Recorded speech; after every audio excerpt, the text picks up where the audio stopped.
very good afternoon and a warm welcome to UBC Lunchtime News at 1 on this very first day of November 2025.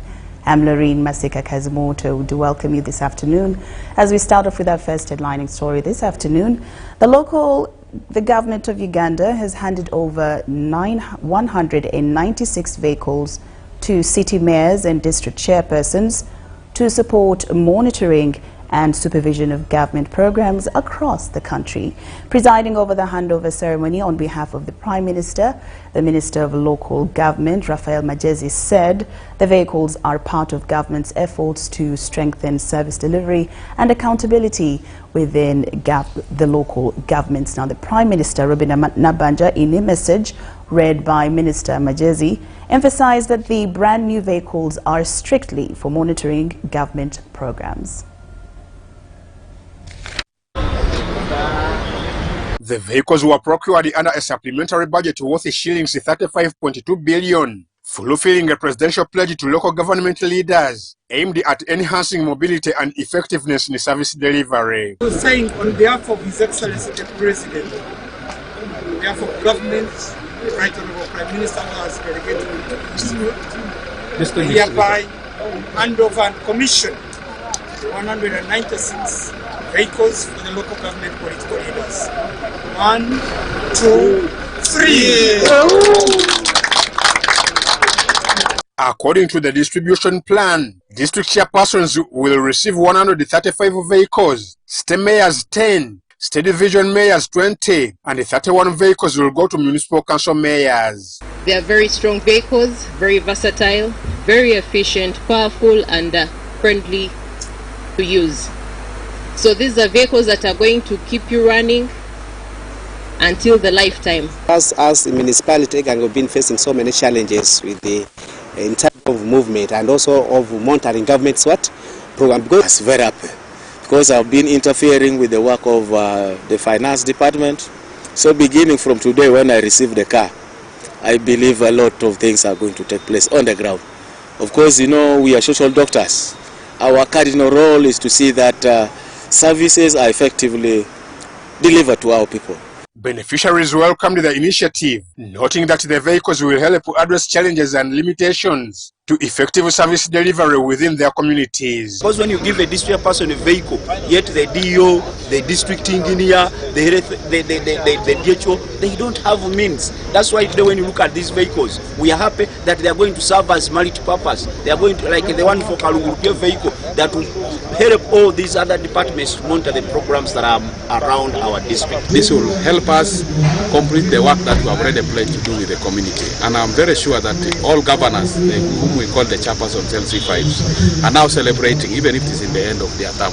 In her message read by Masika, Prime Minister Nabanja, who is currently abroad on official duties, reiterated that the vehicles are strictly for monitoring government programs and urged the leaders to handle them responsibly. You recall that His Excellency the President pledged and committed to facilitate all district chairpersons, city mayors, city division mayors and municipal mayors with vehicles to enhance the supervision of government programs and the presidential skilling, Uganda Women Entrepreneurship Programs, the GROW Project, the SAGE Project, and all the others. His Excellency the President has honored his pledge and has asked me to come here today and officiate at the commissioning and handover of 196 motor vehicles to you, which have cost government 35.2 billion shillings. She further urged the drivers and handlers to ensure the vehicles are put to good use. These vehicles are meant for the office of district chairperson, the office of the city mayor, the office of the city division mayor, and the office of the municipal council mayor. I therefore appeal to you to exhibit a high degree of responsibility and care while using them.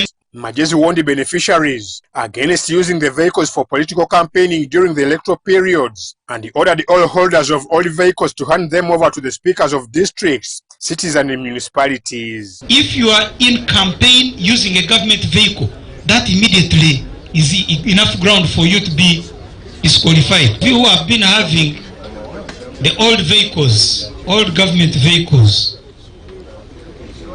our agreed policy in the ministry is that you hand them over to the next arm of government in your district. The ceremony was also attended by the PS Minister of Works, PS Minister of Local Government, the Under Secretary Minister of Local Government, Vice President Alga, among others. Vehicles will help to ensure that every ceiling from National Treasury translates into tangible benefits. The fact that these vehicles are always digital number plates. At first I was worried that the supplier could not meet the demand. Can go and now monitor the government programs. And as one leader said, this is evidence that even other things are coming. I'm Ivan Joko and Kenneth Tanaba for UBC.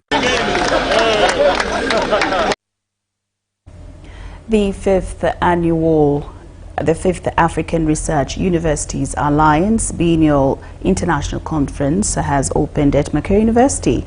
The three-day conference is taking place in the university under the theme Research, Innovation and Artificial Intelligence for Africa's Transformation. We have the details.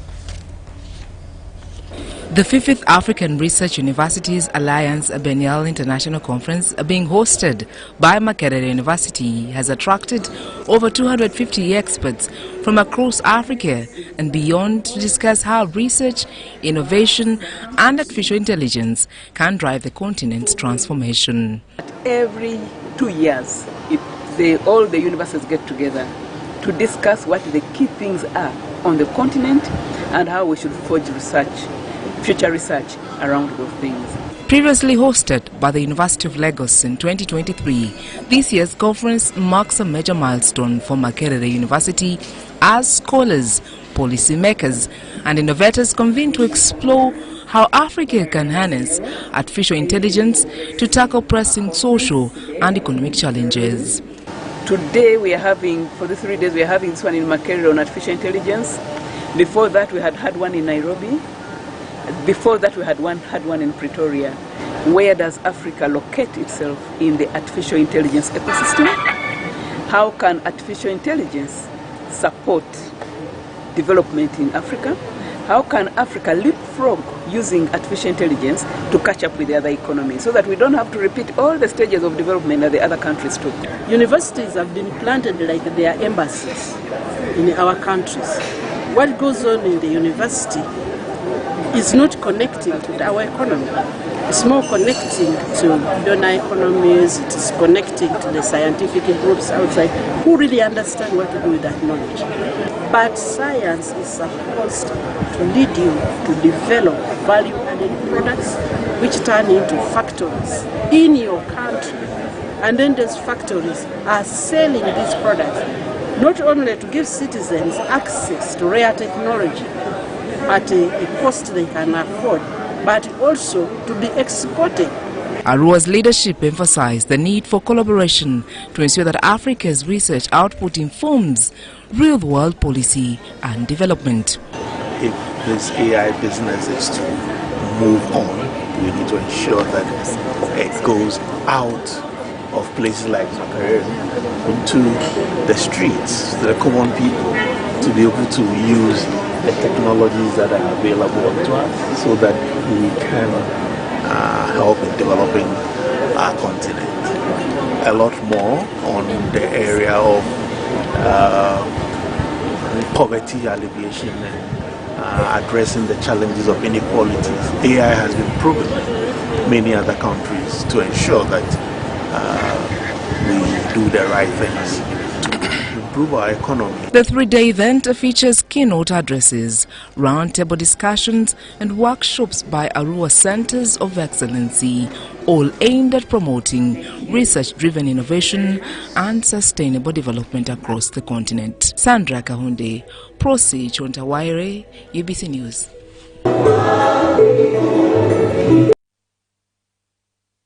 All right, for now, UBC Lunchtime News ends, and we take you over to the NRM campaigns that are in Katakwi district, where the president is there to address a rally.